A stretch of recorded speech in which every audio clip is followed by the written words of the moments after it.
Hello, my name is Ginnie Marshall, and I'm pleased to present to you this fifth video in our series of 5 on functional capacity evaluations. In this video, we are going to focus on the difficult situations that the evaluators encounter in functional capacity evaluation. These encounters should not alter your approach. It is important that you have a consistent approach to clients and individuals that you meet. And as we have talked about in previous series, it's really important that you have the right approach, that the approach is going to treat individuals consistently, respectfully, provide support, have a degree of honesty that is very evident to the individuals going through the evaluations. That is how we get to the best possible outcomes, even in these difficult encounters. So we are going to talk about 4 situations that are fairly common for the functional capacity evaluation evaluator. So let's begin with probably the most common situation that we come into as evaluators, and that is fear, the issue of fear with the individual coming in. What I want you to picture is that often the individual that's in front of the evaluator has been on restrictions, sometimes pretty significant. They have been told not to breach those restrictions, and they've been fearful of breaching those restrictions, perhaps because they don't want to be re-injured, they don't want to experience pain or any of the symptoms, and they don't want to get in trouble. So when we come to the functional capacity evaluation referral, all of a sudden, quite miraculously, these restrictions are lifted, and the individual is supposed to give their very best effort. So I want you to imagine yourself in that situation. Fear is common. Fear of injury, fear of making a mistake, fear of losing benefits. Many potential situations drive this fear response. And right behind fear is defensiveness. If something is threatening, even just to a minor degree, we will quickly move to being defensive. And this may be seen as a lack of cooperation or refusal or self-limiting behaviors inside of the functional capacity evaluation.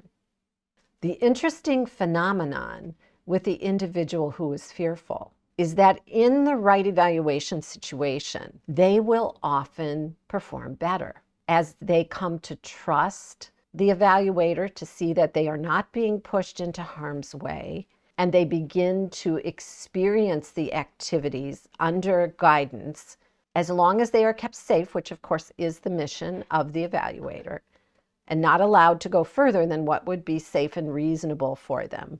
They begin to lose that element of fear, and their performance will improve. In the functional capacity design that we've been talking about over this series, tests are repeated not just once, but twice. And so it is often in the second test that you can see that the fearful person who has become more confident and feeling safe shows a better version of what their ability is. For example, something that was refused the first time may be attempted, and something that was self-limited, in other words, the individual stopped before showing what their capacity truly was. By the time the second test comes around, often that goes away.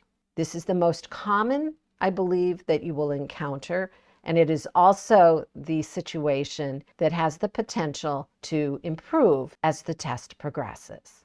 The second type of client you might encounter is one that has trust issues. So a little different from fear. Trust is coming from the situation that they've been in. Perhaps they don't feel they've been treated appropriately by their employer, or they've had difficulty with the insurance company, or perhaps they're even getting difficult vibes from the physician that's treating them, or the physician they've been referred to for an evaluation. Lack of trust can drive behavior in these functional capacity evaluations. And it's not just the trust issue coming from the patient or the individual. You may be getting a sense of lack of trust in the patient from the referral source. It may be alluded to in that the physician perhaps doesn't understand why the individual isn't better. They should be better.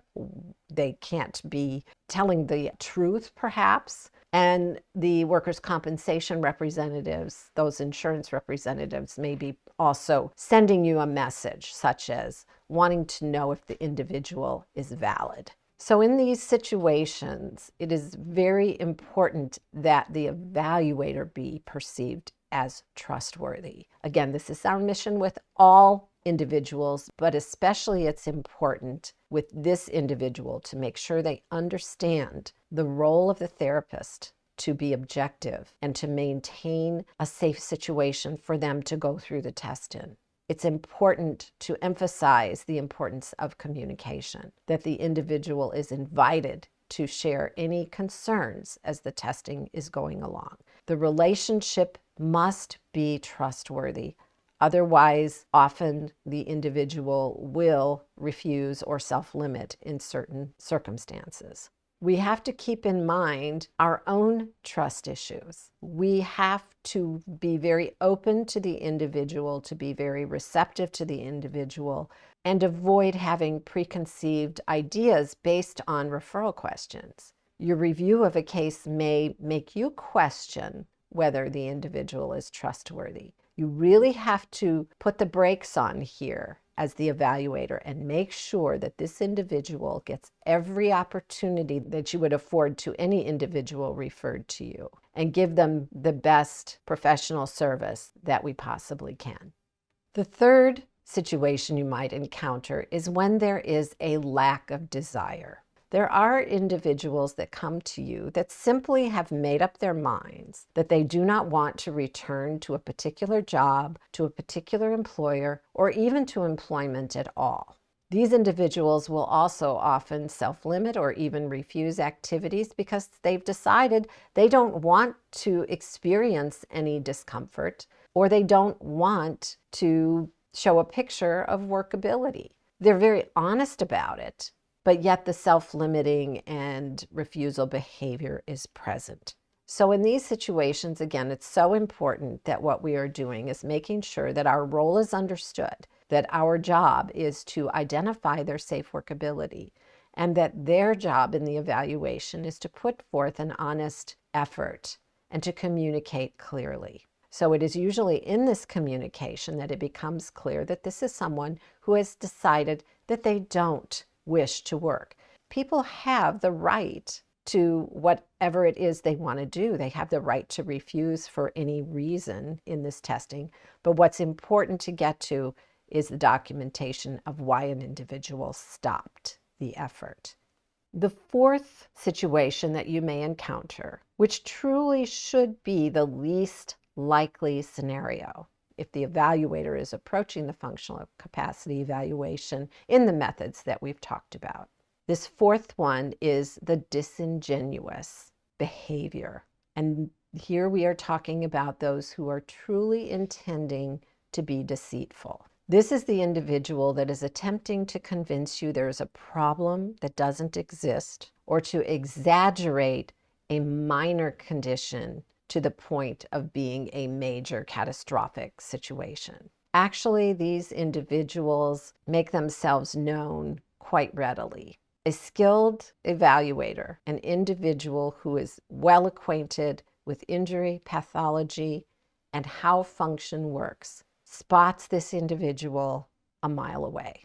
The reason they are easy to spot is because their story, their report of symptoms, and their demonstration of function do not match up. There is much inconsistency in their performance. They're self-limiting and they're refusing, but it's very inconsistent and it is not fitting with the pattern that would be expected or had already been observed with the individual, whether it's during the test or based on outside activities that the individual has been doing. This is very different from the individuals who have a lack of desire, because usually consistency is present, or it's only a minor impact on the evaluator's ability to observe and document. When we get into the disingenuous individual, they are all over the place with their performance. Even skilled professionals who know how functional capacity works, who try to fake an injury or pathology, trip up because they don't have actual symptoms or discomfort to impact their performance. You have to always be thinking about it if you're being deceitful. And it is extremely difficult to be consistent over a 4 to 6 hour period of time, which may be over 1 or even 2 days, and not make a mistake that that very skilled eye will catch and be able to document.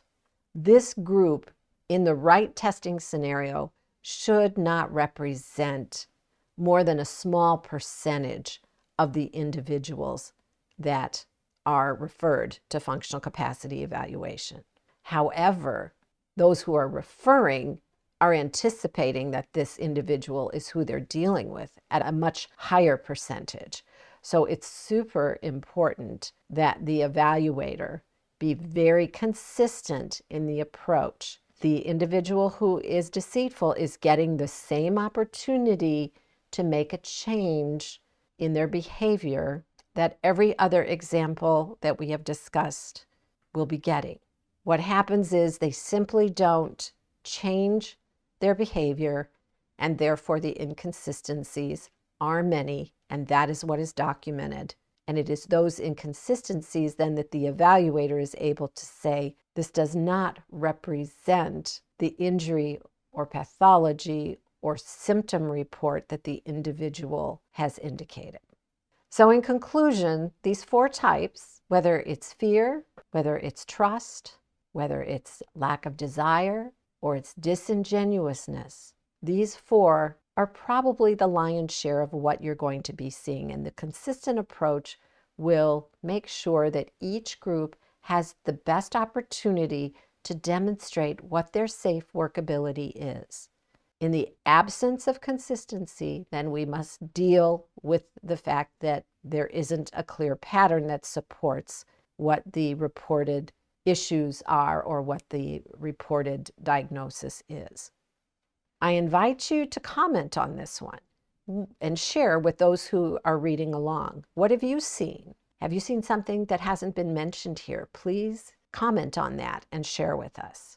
I would like to invite you to look at the other 4 videos that are in our series if you want more information and haven't seen them yet. But especially I want to invite you to come to our website, dsiworksolutions.net, where you will also find more information on how we approach functional capacity evaluations and other forms of functional testing as well. You can set up a free account, and you can even take the first course in our training series at no charge. If you like what you see there, then for our very reasonable cost, you can go through our training, which at the conclusion, you can either provide functional capacity evaluations, or you will understand them better if you're the one who would be receiving functional capacity evaluation reports in terms of how you are using that information to take care of the clients that you take care of, whether you're a physician, an attorney, a case manager, an insurance company representative, a manager, or a safety professional. Anyone who would have a need to know about an individual's ability to work can benefit from this training. So thank you for joining us, and I look forward to presenting information on other types of functional testing that are more job specific in a future series.